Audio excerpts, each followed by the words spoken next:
Imagine waking up one morning, you're only 20 years old, and you decide, you know what?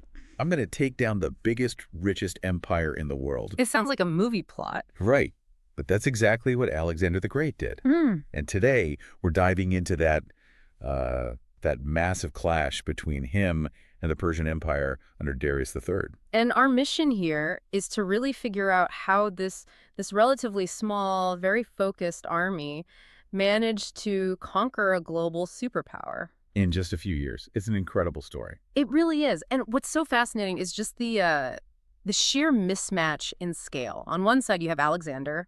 He's this brilliant young guy, trained by Aristotle in philosophy. Which is already amazing. Yeah, and by his father, King Philip II, in warfare. So he inherits a kingdom, Macedon, but more importantly, he inherits a professional, powerful, and very loyal army. And this army was different. These weren't just, random soldiers. They were probably the best fighting force of their time. We hear a lot about the hoplites. For those of you studying this, they were these heavily armored soldiers who fought shoulder to shoulder in a formation called the phalanx. Right, and you should think of the phalanx as like a solid, slow-moving wall of shields and these 16-foot-long spears called sarissas.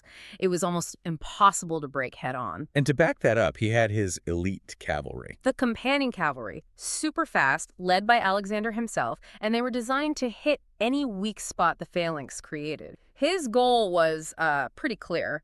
Get revenge for old Persian attacks on Greece and spread Greek culture everywhere. And he didn't wait around. In 334 BC, he crosses the Hellespont into Asia. The invasion is on. Now, you look at the other side, the Persian Empire under Darius III. I mean, it's the superpower. It stretches from the Mediterranean all the way to India. Untold wealth. Huge cities like Susa and Persepolis. Exactly. And Darius could raise armies that just dwarfed Alexander's. We're talking sometimes 10 to 1. So if they're that powerful, what was the weakness? Where's the problem? Well, the empire had, let's say, structural issues. Managing that much land meant you had to rely on these regional governors or satraps, and their loyalty could be shaky. Okay, that makes sense. And moving those huge armies was slow. But really, Darius's biggest mistake was that he just didn't take Alexander seriously at first. He thought sheer numbers would win the day. Which brings us to the first big showdown, the Battle of Ischus in 333 BC. The location here is everything, isn't it? Oh, it's absolutely crucial. Alexander basically engineered this battle. If you have a huge army, like Darius did, you want a big, wide-open field to surround your enemy. But Ischus was not that. Not at all. It was a narrow plain, squeezed between mountains and the sea. That bottleneck just completely canceled out Darius's numbers advantage. So Darius sets up his massive army behind a river, a defensive line. He's in the center in his giant chariot, looking like the King of Kings. It's a huge display of power. But Alexander, he doesn't play by the rules. Instead of just charging the main line, he takes his best cavalry way over to the right flank. He leads the charge himself. Personally. And he doesn't charge straight ahead. He aims diagonally, straight for the center, right where Darius is standing. He's going for the king. That's such a bold psychological move. It was a massive risk, but it worked instantly. His cavalry just rips a hole in the line, and all of a sudden, Darius sees Alexander charging right at him. And he panics. He completely panics. He turns his chariot around and just flees the battlefield. And that's the moment, right? That's what shatters the whole army. Completely. The soldiers see their supreme leader running away, and they just lose it. The retreat becomes a rout. Alexander captures a ton of treasure, supplies, and maybe most importantly, Darius's family. Right. His mother, wife, children. And what he does next is just brilliant politics. It's a masterstroke. He treats the royal family with total dignity and respect. So it's not just kindness, it's PR. Exactly. Yeah. He's signaling to all the Persian nobles that he's not just some barbarian invader. He could be a legitimate ruler. Darius even tries to negotiate, offers him half the kingdom. And Alexander says no. He says no. He knows he can take it all. So here's the interesting part. After this huge win, you'd expect him to chase Darius. But he doesn't. He takes this year-long detour south to Egypt. Why? It all comes down to supply lines. This is the unglamorous part of war that wins everything. The Persian navy still controlled the Mediterranean Sea. So they could land troops behind him? And cut off his supplies from Greece. He had to eliminate their naval bases first, which led him to the city of Tyre. One of the toughest sieges of his whole career. A total nightmare. Tyre was on an island, massive walls. It took him 7 months. He had to literally build a bridge of land out to the island under constant attack. But once Tyre fell, the coast was his, and he just walks into Egypt. And the Egyptians welcomed him. They were sick of Persian rule, and Alexander was smart enough to respect their religion and their customs. This is where he goes to the Siwa Oasis, to the Oracle of Amun. Yes, and the oracle tells him he's the son of a god. Now, this is more than just a confidence boost. It's political gold. For the Egyptians, it's total legitimacy. It means he has the divine right to rule as a pharaoh. That instantly secures Egypt for him. It's his new, safe base of operations. And he founds the city of Alexandria on the coast, which becomes, this incredible center for learning and trade. So with his flank totally secure, he's finally ready. He turns east to face Darius one last time. Okay, so we're in 331 BC. Darius has had 2 years to get ready. He knows what's coming, and he's assembled the biggest army he can, with troops from all over his empire. And he's determined not to make the same mistake as at Assus. He picks a huge, wide-open, flat plain near a village called Gaugamela. And he even has his soldiers level the ground. Yeah, he smooths it out, removing rocks and bumps, specifically for his new high-tech weapons. And these weapons were designed to be terrifying. What did he bring? Well, besides a massive force of cavalry and infantry, he brought 2 special units, 15 war elephants, and nearly 200 scythed chariots. Chariots with blades on the wheels. Yeah, designed to just tear through infantry formations, pure shock and awe. So Alexander's generals see this, and they say, the only way is a surprise night attack. Their logical choice, right? But Alexander refuses. He famously said he would not steal a victory. He wanted to beat Darius face-to-face in daylight to prove his army was just better. Which required some absolutely brilliant planning. Yeah.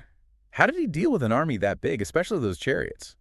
His formation was everything. He set up his army in this sort of angled box. It let his main phalanx fight forward, but he had a second line angled back, ready to defend if they got surrounded. So those chariots charge? What happens? Well, this is just incredible discipline. The phalanx doesn't panic. That's what the chariots want. Instead, the soldiers just open their ranks. They create these channels. No way. The chariots can't steer well at high speed, so they just rush harmlessly through the gaps. And the soldiers in the back line just deal with the drivers. They made the super weapon totally useless with a simple drill. Incredible.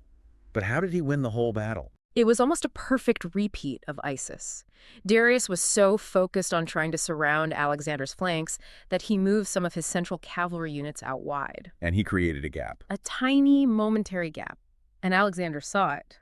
He immediately gathered his companion cavalry into a wedge and charged right into that opening. The goal, once again, go straight for the king. And for the second time, Darius sees Alexander's cavalry coming right for him. And for the second time, he panics. He flees while the fighting is still going on. And that's it. The psychological shockwave just dissolves the entire army. Exactly. But this time, Alexander has a tough choice.